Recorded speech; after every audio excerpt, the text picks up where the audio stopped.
आदरणीय सभापति जी, यहाँ संविधान पर अनेक भाषण हुए, अनेक विषय उठाए गए। हर एक की अपनी मजबूरियां होगी, राजनीति कुछ न कुछ करने के लिए कुछ करते होंगे, लेकिन आदरणीय सभापति जी, हमारा संविधान सबसे ज्यादा जिस बात को लेकर के संवेदनशील रहा है वो है भारत के लोग, वी द पीपल, भारत के नागरिक। संविधान उनके लिए है, उनके हितों के लिए है, उनके कल्याण के लिए है, उनकी गरिमा के लिए है, और इसलिए संविधान भारत के कल्याणकारी राज्य के लिए हमें दिशा निर्देश देता है।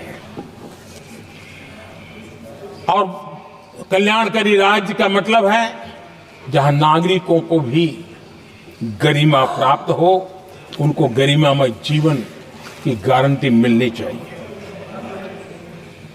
हमारे कांग्रेस के साथियों को एक शब्द बहुत प्रिय है, मैं आज उस शब्द का उपयोग करना चाहता हूं, और उनका सबसे प्रिय शब्द जिसके बिना वो जी नहीं सकते, वो शब्द है जुमला। कांग्रेस के हमारे साथी, उनको दिन रात जुमला, लेकिन इस देश को पता है हिंदुस्तान में अगर सबसे बड़ा जुमला कोई था और वो 4 पीढ़ी ने चलाया, वो जुमला था गरीबी हटाओ।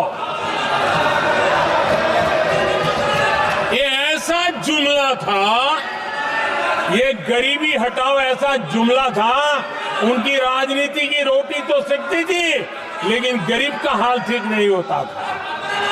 आदरणीय सभापति जी, जरा कोई मुझे कहे आजादी के इतने सालों के बाद क्या एक डिग्निटी के साथ जीने वाले परिवार को क्या उसे टॉयलेट भी उपलब्ध नहीं होना चाहिए? क्या आपको ये काम करने की फुर्सत नहीं मिली?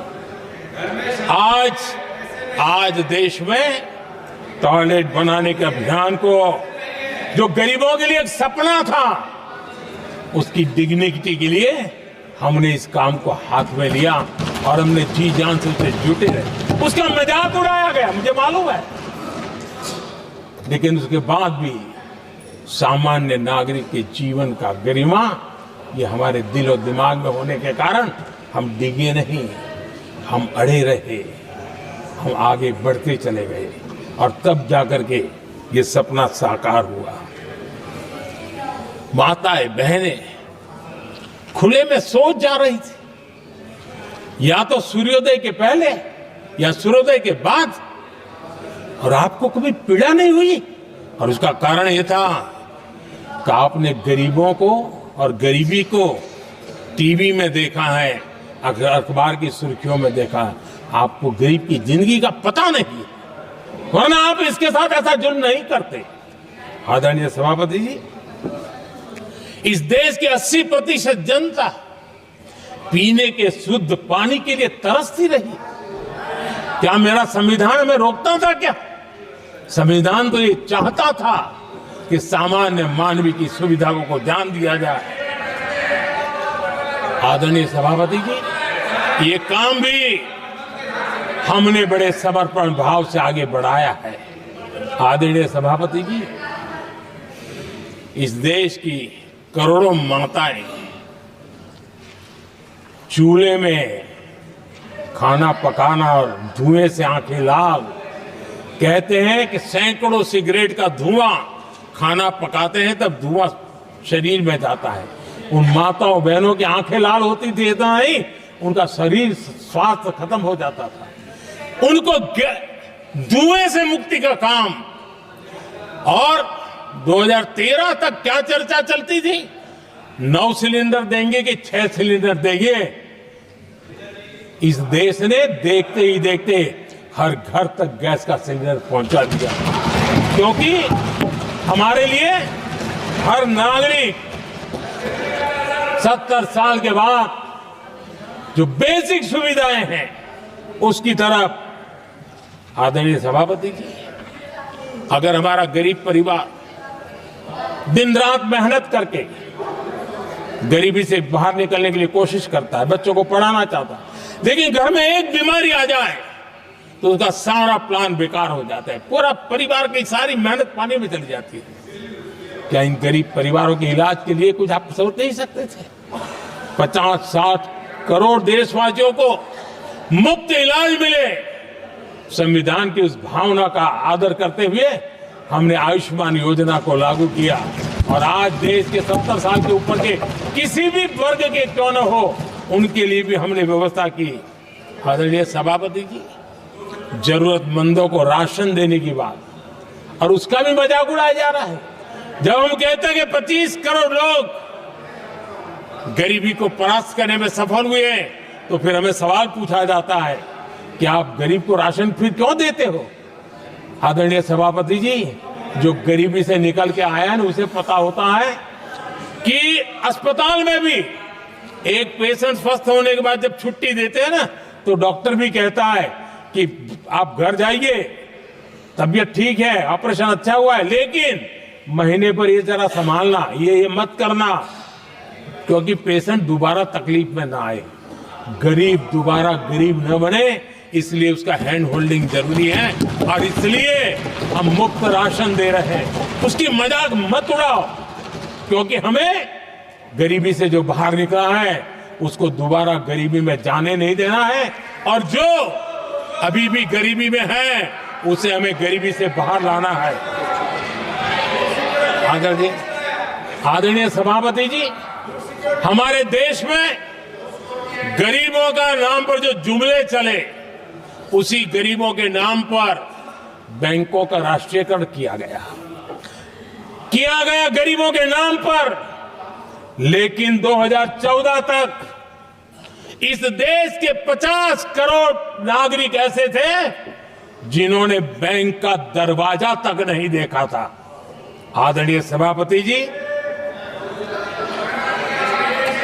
गरीब को बैंक में प्रवेश तक नहीं था, ये पाप आपने किया, और आज 50 करोड़ गरीबों के बैंक खाते खोल करके हमने बैंक के दरवाजे गरीबों के लिए खोल दिए। इतना ही नहीं, ये एक प्रधानमंत्री कहते थे कि दिल्ली से 1 रुपया निकलता है तो 15 पैसा पहुंचता है, लेकिन उपाय उनको आता नहीं था। उपाय हमने दिखाया। आज दिल्ली से 1 रुपया निकलता है, 100 के 100 पैसे गरीब के खाते में जमा होते हैं। क्यों? हमने बैंक का सही इस्तेमाल क्या करना, बैंक का सही उपयोग क्या करना। माननीय सदस्य मोबाइल नहीं देखें।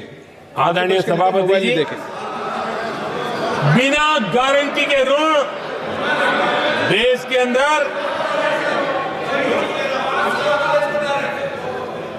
जिन लोगों को बैंक के दरवाजे तक जाने की इजाजत नहीं थी, आज स्थापित सरकार का संविधान के प्रति जो समर्पण है ना, आज बिना गारंटी वो बैंक से लोन ले सकता है। ये ताकत हमने गरीब को दी है। आदरणीय सभापति जी, गरीबी हटाओ का जुमला इसी के कारण जुमला बनकर के रह गया। गरीब को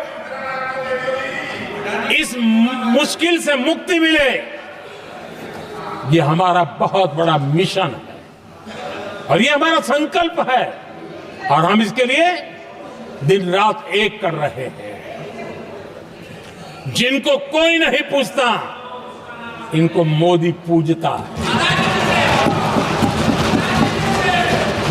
आदरणीय सभापति जी, दिव्यांगजन हर दिन संघर्ष करता हमारा दिव्यांगजन, अब जाकर के हमारे दिव्यांग को फ्रेंडली इंफ्रास्ट्रक्चर मिले, उसकी व्हीलचेयर आगे तक जाए, ट्रेन के डिब्बे तक जाए, ये व्यवस्था दिव्यांगजन के लिए करने का हमारे दिल में तब आया क्योंकि समाज के दबले कुचले वंचित लोगों की चिंता करना हमारे मन में था, तब हुआ। आदरणीय सभापति जी, आप मुझे बताइए, एक तो भाषा के नाम पर झगड़ा करना तो सिखा दिया आपने, लेकिन मेरे दिव्यांगजनों के साथ कितना अन्याय किया। जो हमारे यहां साइनेज लैंग्वेज जो है, साइन लैंग्वेज की जो व्यवस्था है, खास करके मूक बधिर के लिए, अब दुर्भाग्य ऐसा देश का कि असम में जो भाषा सिखाई जाए उत्तर प्रदेश में दूसरी सिखाई जाए, उत्तर प्रदेश में सिखाई जाए महाराष्ट्र में तीसरी सिखाई जाए। हमारे दिव्यांगजनों के लिए एक साइन लैंग्वेज का होना बहुत जरूरी था। आजादी के 7 दशक बाद भी उनको उन दिव्यांगजनों की याद नहीं आई। एक कॉमन साइन लैंग्वेज बनाने का काम हमने किया, जो आज देश के मेरे सभी दिव्यांग भाई बहनों के लिए काम आ रही है।